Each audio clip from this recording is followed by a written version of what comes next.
ডাল আর ডিম মিশিয়ে দেখুন এমন মজার একটা রেসিপি হবে। আর এটা যেদিন রান্না করবেন সেদিন আর মাছ মাংস আর লাগবে না, এটা দিয়েই খাওয়া হবে অনেকগুলো ভাত। আসসালামু আলাইকুম সবাইকে। আর এই ডালগুলো কিন্তু আমি ভিজিয়ে রেখেছিলাম 1 ঘন্টা বা 2 ঘন্টার মতো। আর এগুলাকে এখন এই যে ব্লেন্ডারে ব্লেন্ড করে নেব। তার মধ্যে এখানে একটা ডিম দিয়ে দিলাম। তো একটা ডিম দিয়ে বাসার সবাই কিন্তু খাওয়া হয়ে যাবে। আর এগুলাকে এই যে ব্লেন্ড করে নিলাম। এখন একটা বাটিতে আমি ঢেলে নিচ্ছি এগুলা। আর এখানে আমি দিয়ে দিলাম কিছুটা হলুদের গুঁড়া, আর দিয়ে দিলাম কিছুটা লাল মরিচের গুঁড়া, তারপর অল্প পরিমাণে লবণ দিলাম। আর এগুলাকে এখন এই যে ভালো করে মিশিয়ে নিচ্ছে। আর এই যে মুসুরির ডালটাকে ব্লেন্ডারে ভালো করে কিন্তু পেস্ট করে নিতে হবে।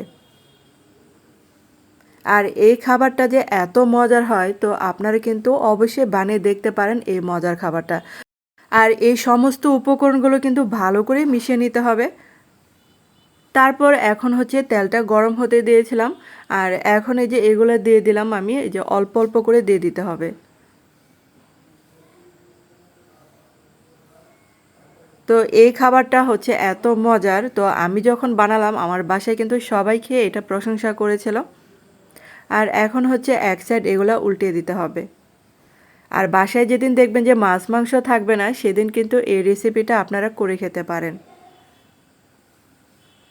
আর এগুলো দেখেন ভাজার সময় কতটা মানে সুন্দর দেখা যাচ্ছে, তাহলে বুঝেন যে এটা মানে খেতে যে কত মজার হয়েছিল।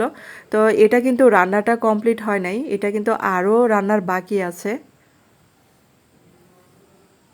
আর এগুলা দেখেন ভাজা হয়ে গেছে, তো বেশি ভাজতে হবে না এটা। আর এখন হচ্ছে এই যে পরেরগুলো দিয়ে দিচ্ছি। আর এখানে হচ্ছে ডালের পরিমাণটা ছিল হাফ কাপের মতো হবে, তো হাফ কাপের ডালটা ভিজে কিন্তু অনেকটুক মানে বেড়ে যায়। আর এগুলাকে ভেজে তুলে নিলাম, তারপর হচ্ছে ওই তেল থেকে আরেকটু কমিয়ে নিলাম তেলটা। আর কিছুটা দিয়ে দিলাম পেঁয়াজ কুচি। আর এখন দিয়ে দিলাম কিছুটা আদা রসুন বাটা। তো এগুলাকে একটু হালকা ভেজে নিচ্ছি। আর এখন দিয়ে দিলাম 2টা এলাচ আর 2 টুকরা হচ্ছে দারচিনি দিয়ে দিলাম। আর এখন এই যে কিছুটা হলুদের গুঁড়া দিলাম। তারপর দিলাম ধনে গুঁড়া। আর এখন দিয়ে দিলাম লাল মরিচের গুঁড়া। তো একটু পানি দিয়ে কষিয়ে নিব। তার মধ্যে এখানে একটা লাল পাকা টমেটো কুচি করে কেটে নিয়েছি, সেটাও দিয়ে দিলাম। এগুলাকে এখন একসাথে কষিয়ে নিব। আর দিয়ে দিলাম স্বাদ মতো লবণ। আর টমেটো আর মশলাটাকে ভালো করে কষিয়ে নিতে হবে। আর দেখেন মশলাটা কিন্তু কষানো হয়ে গিয়েছে। তারপরে যে ভাজা যে বড়াটা সেটা দিয়ে দিলাম। তো এটা কিন্তু আমি বেশি কষাবো না, এখন এই যে ঝোলটা দিয়ে দিব।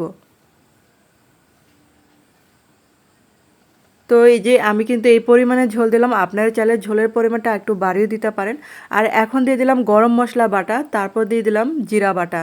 তো আপনারা চাইলে এখানে মানে গুঁড়া যে গরম মশলা থাকে সেটাও দিতে পারেন, তো আমাদের বাসায় বেশিরভাগে বাটা মশলাটাই খাওয়া হয়।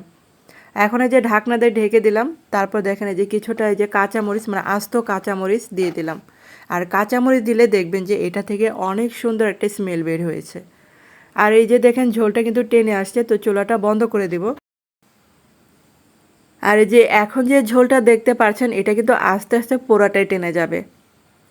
তো দেখতেই পাচ্ছেন যে ঝোলটা কিন্তু একদম টেনে আসছে। তো আপনারা চাইলে ঝোল ঝোল যদি খেতে চান তাহলে ঝোলের পরিমাণটা আরেকটু বাড়িয়ে রাখবেন। তো এই রান্নাটা এত মজার হয়েছিল। আর এটা শুধুও খাওয়া যাবে, আবার ভাত দিয়েও খেতে বেশি মজার হয়। তো ধন্যবাদ সবাইকে এতক্ষণ আমার ভিডিওটা দেখার জন্য।